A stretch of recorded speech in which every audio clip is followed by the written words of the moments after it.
no Acre. Eu não vou nem perder muito tempo aqui, porque o nosso entrevistado dispensa a apresentação. Nós vamos conversar agora com o presidente da Federação da Agricultura e Pecuária do Acre e também ele é presidente do Fórum Empresarial de Desenvolvimento Econômico aqui do estado do Acre, Assuero Veronês. Assuero, prazer recebê-lo aqui. Eu pensei que eu ia terminar a Expo Acre e você não ia vir aqui na nossa bancada, meu amigo. Boa tarde. Só se você não quisesse. Boa tarde. É inevitável, né? Esse aqui é um espaço que a gente preza muito porque temos tempo de debater, né? Os debates são muito pertinentes, ou muito importantes. Então é um espaço que eu gosto muito. Expo Acre 2025, 50ª edição da feira. Que avaliação que você faz? Alguma coisa não te surpreendeu? Que avaliação que você faz da feira? Eu sempre avalio a feira repartindo um pouco o que ocorre nela, os segmentos que ocorrem, né? Eu acho que ela tem a sua importância econômica, porque aqui é um ambiente de negócios, né? Nós estamos aí, várias casas agropecuárias oferecendo seus produtos, temos aí o rebanho todo que participa todas as noites de um leilão. Por acaso ontem teve um leilão muito concorrido, com preços muito altos, acima da expectativa, o que é uma boa sinalização. Mas então nós temos todo esse lado econômico voltado à agropecuária, né? E do outro lado nós temos a festa, né? Que é a maior festa do estado e que cada vez está mais incrementada, né? E esse ano, talvez pelos 50 anos, o governador quis fazer uma coisa... Deu uma caprichada na lista, mais né? grandiosa, uma lista bem robusta, né? Com bons shows. Então são esses duas coisas que acontecem ao mesmo tempo e que sempre há aquela discussão, não, mas temos que separar isso porque festa é festa. Eu acho que isso está acontecendo no Brasil, em alguns lugares, né? Fazendo uma feira só de negócio, só durante o dia, sem show, sem nada, é para negócio mesmo, e também as festas, os shows. Agora, em outros momentos. O problema é que a nossa economia ainda não oferece permite, né? Não isso. oferece. Né? Eu acho que a economia ainda é pequena para a gente ter um evento só de negócio. Essa edição da feira me parece que foi, assim, digamos, do ponto de vista simbólico, muito importante a presença do Aldo Rebelo aqui. Ele esteve aqui na feira, fez uma palestra para produtores e pessoas interessadas, e eu queria saber qual a tua percepção do que ele disse. Sei que você é um amigo pessoal dele. Ele veio aqui também em função da articulação do deputado Pedro Longo, não é? Sim. FAIAC também, mas eu queria saber o que você sentiu da receptividade daquilo que ele falou. Aldo é uma sumidade em termos amazônicos, né? Ele é um estudioso da Amazônia, estudioso de viajar, de andar pelos rios, andar pelas estradas, né? Faz longas viagens e grandes reflexões sobre o que acontece na Amazônia. E ele defende, é claro, que a Amazônia cresça economicamente, que não é pertinente a gente entender que a Amazônia tem que ficar sufocada por ideias que não levam a região para o desenvolvimento. Que nós temos aqui um potencial riquíssimo, mas é um potencial, né, onde dizem que é a região mais rica do Brasil potencialmente, mas tem a população mais pobre do Brasil. Essa contradição traz nela quais razões para que isso aconteça. Então aí é a grande discussão que o Aldo veio trazer um pouco do seu pensamento, né, da sua defesa da economia amazônica, e foi um momento muito especial porque ele teve numa audiência pública na Assembleia. Depois fez mais 2 palestras, né? Uma na FEComércio e outra aqui no parque, onde juntamos aí quase 300 pessoas. E ele falou por mais de 2 horas. Foi uma palestra bastante consistente, bastante importante. Todo mundo gostou muito. Ninguém se mexia. Né? É um bom indicativo, né? E ele, claro que ele tem feito isso nas redes sociais. Ele está sempre presente, gravando áudios, né? E vídeos, e ficou muito conhecido por conta disso, mas ele já vinha já tinha sua trajetória, né? Foi 4 vezes ministro, foi 2 vezes presidente da Câmara Federal, né? Foi o relator do Código Florestal, então ele tinha já uma imagem bastante conhecida. Quando você leu no noticiário que uma das desculpas que o presidente Donald Trump apresentou foi nível de desmatamento, queimadas, isso te incomodou de alguma forma? E eu pergunto se esse tipo de argumento não sinaliza que a pressão que vocês fazem por áreas de mais desmate não vai em contraponto ao que o mercado externo diz valorizar. Isso é uma verdade, né? Quer dizer, esse contraponto existe, né? Sem dúvida nenhuma. Mas acho que há também essa defesa ou essa ideia que se faz dessa pressão sobre a Amazônia para não ocorrer mais desmatamento e tal, eu acho que ela é desmesurada. Ela não é exatamente uma verdade absoluta. Quando você vê os números, a Amazônia tem 16% desmatado. E a mídia internacional, o grupo de pressões que existe, parece que nós estamos acabando com a Amazônia, quer dizer, entendeu?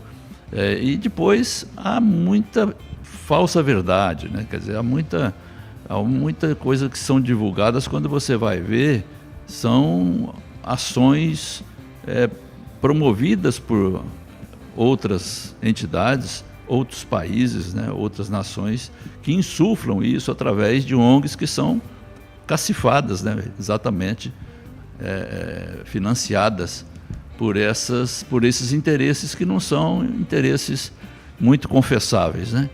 Então, a gente acha que a Amazônia tem o seu potencial de agropecuária que é evidente, especialmente no Acre, né? Que o Acre não tem muitas vocações, a grande vocação nossa é a agropecuária, e a gente acabou, por esse processo todo que vem aí de 30, 40 anos, nós fomos ficando pressionados para não avançar. Então, o avanço que ocorre hoje em termos de desmatamento é muito pequeno, basicamente restrito ao pequeno produtor, que não tem muita condição, não tem muita alternativa, ele acaba infringindo a lei.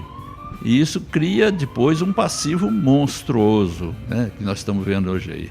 A questão de embargos hoje, com esses instrumentos tecnológicos aí de verificação e de autuação, hoje nós temos aí quase 6.000 embargos no estado.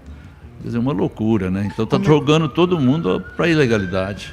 Assuero, como é que está esse problema? Quase todas as pessoas que sentaram aí para conversar comigo, esses gargalos dos embargos ambientais e da regularização fundiária foi objeto de reflexão aqui. Estávamos com um consultor na área agrícola e um gerente do Banco da Amazônia, lá de Plácido de Castro. Mais uma vez, esses 2 temas foram colocados. Você é uma pessoa que trabalha esses números, maneja esses números, inclusive com quem decide política pública por aqui. Como é que está a fotografia e o que é que vocês estão planejando para poder mudar esse cenário? Bom, em primeiro lugar, há alguns pré-requisitos.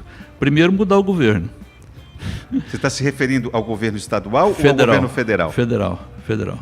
Não, porque é claro, e isso não é para ninguém esconder, é claro que há uma posição do Ministério do Meio Ambiente hoje, que reflete no IBAMA, na FUNAI, etc., que tem uma posição até um pouco, a gente analisa por conta da COP que está para vir aí, então a gente precisa mostrar um serviço de casa, né, uma tarefa de casa bem feita, quer dizer, não mostrar números que agradem um pouco aqueles que vêm nos visitar na COP, etc. Então, o governo tem desenvolvido uma pressão, um aumento muito do que a gente chama de comando e controle, quer dizer, a gente não vê políticas hoje que possam facilitar para resolver esse problema dos passivos. Então, a questão fundiária não avança, a questão ambiental não avança, o que avança mesmo é a repressão, né, sobre produtores que de alguma forma estão ilegais com a lei. Até que ponto é uma decisão da União e não dos governos dos estados? Essa questão da política fundiária é exclusiva do governo federal? Não é exclusiva, ela é complementar. Ela é complementar. Mas no caso, a repressão que está ocorrendo, quer dizer, a criminalização dos produtores é feita basicamente pelo órgão federal. É o órgão federal que tem atuado, como ocorreu agora na Reserva Chico Mendes, né, através do ICMBio, e o IBAMA, como está super fortalecido, com recursos, com estrutura, para fazer esse combate ao desmatamento, digamos assim, mas que a gente precisa considerar que o Código Florestal é de 2012 e, portanto, nós temos 13 anos que não foi implementado, por exemplo, o CAR, o PRA, aqueles instrumentos. Que isso é tarefa do governo do estado, não é? O CAR é do estado. Exatamente. É do estado, exatamente. Mas isso demorou muitos anos para acontecer a legislação suplementar, né, a regulação dessa legislação que foi criada na época do Código Florestal, mas aquilo não andou. E não andou em nenhum lugar.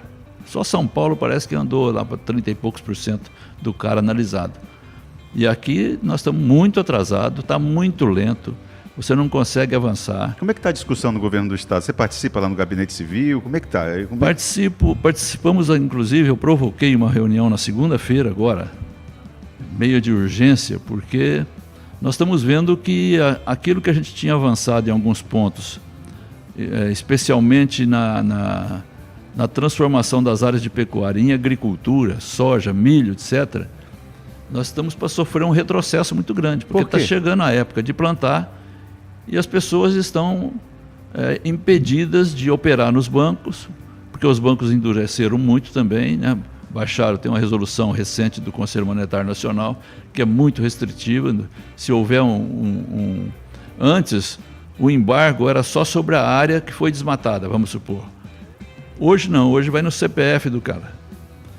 Então isso ampliou demais a abrangência dessa limitação de uso. Nossa, então, pelo que você está falando aí, eu fico imaginando que não vai abarcar só gente pequena, não. Não. Os grandes.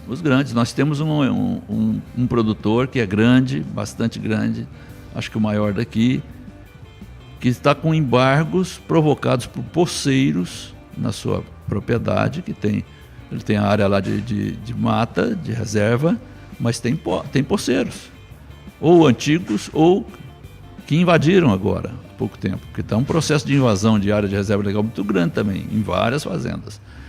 E eles entram e derrubam lá 1 hectare, 2 hectares. Ali já lascou, já tatuou. Aí já lascou. O satélite não está vendo quem é o CPF. Vê lá o desmatamento, vê lá o CAR, onde está o polígono e já pega o CPF do proprietário. E para você tirar isso depois? Aí que é a luta. É só o IBAMA que pode fazer. Só o IBAMA. E o IBAMA tem tido dificuldade de atender isso, entendeu? Mas Caçoeiro, eu vou pedir a sua razoabilidade. Você há de convir que nesse caso específico a qual você se refere, não desse produtor especificamente, mas esse cenário que você esboçou aí, não deve ser exclusivo desse camarada. Você há de convir que o IBAMA ele tem uma regra a seguir, correto? Agora, não caberia, o que eu quero provocar é o seguinte, é uma conversa entre o governo do estado e o IBAMA, porque isso aí a gente só vai resolver com conversa, né? Como é que não? Olha, é um entendimento que eles têm hoje, que na minha opinião é injusto e é indevido, mas é o que está ocorrendo, a gente não consegue avançar. O presidente do IBAMA é bastante radical, né?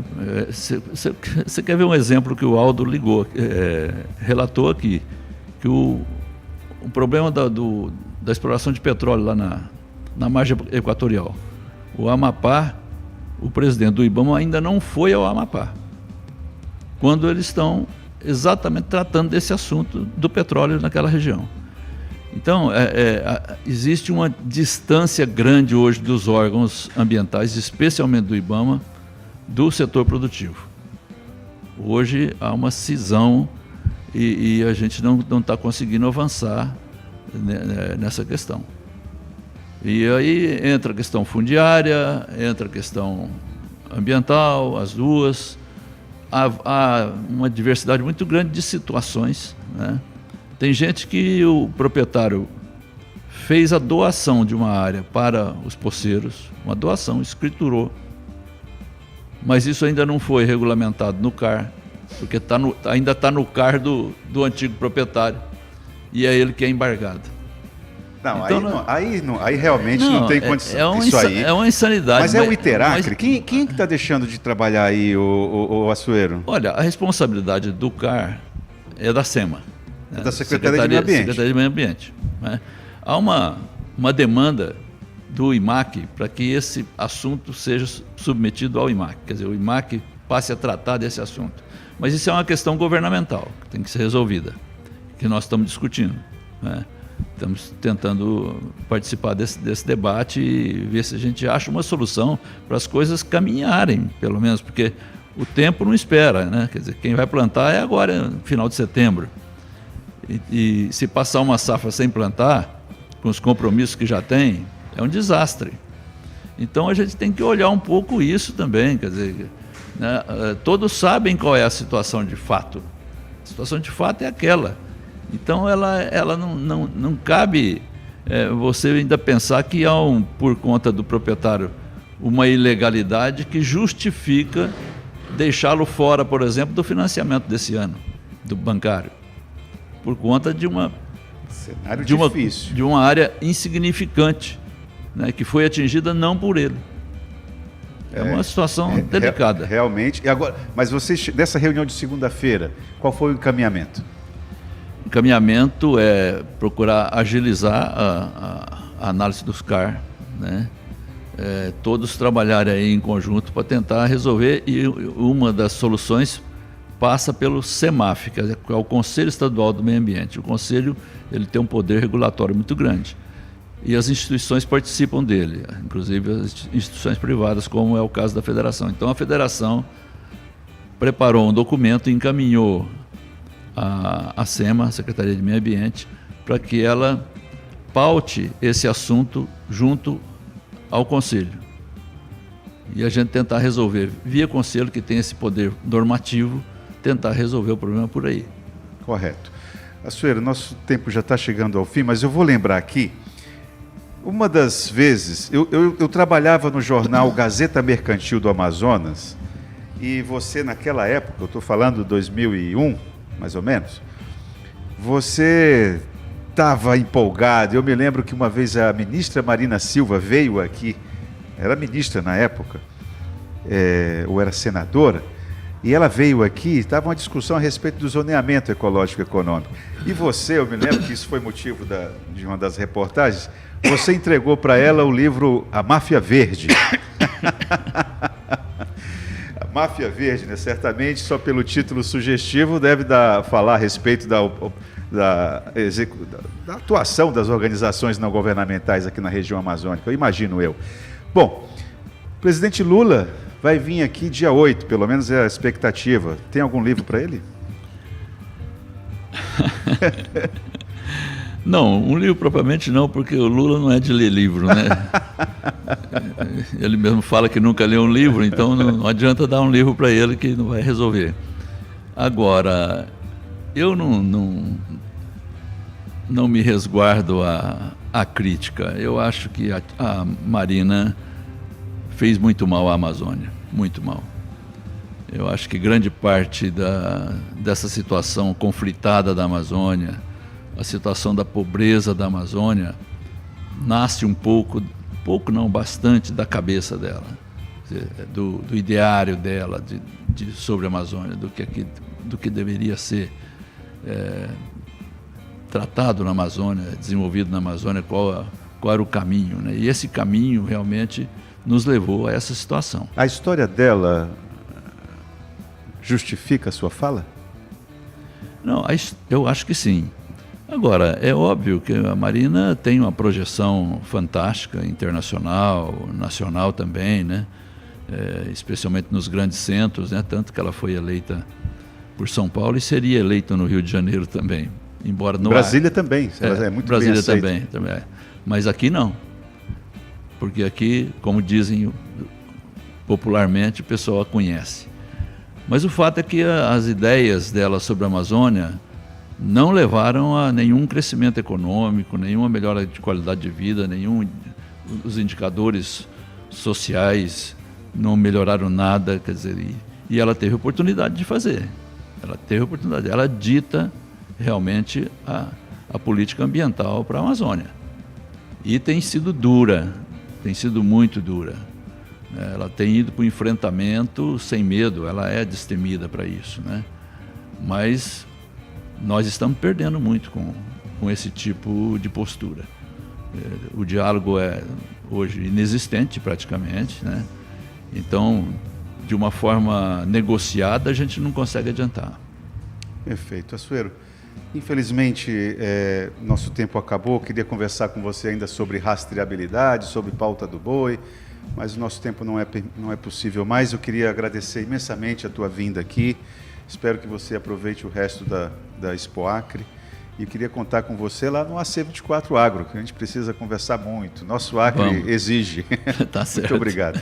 Parabéns para você. Então, esse é um espaço primordial, acho fantástico. Você é um grande debatedor e um pensador também da região. E isso traz um enriquecimento para o debate. Muito obrigado pelas suas palavras generosas. Eu não sei, tem VT ainda aí, seu Ramalho, ou não? Ou já vamos encerrar de uma vez?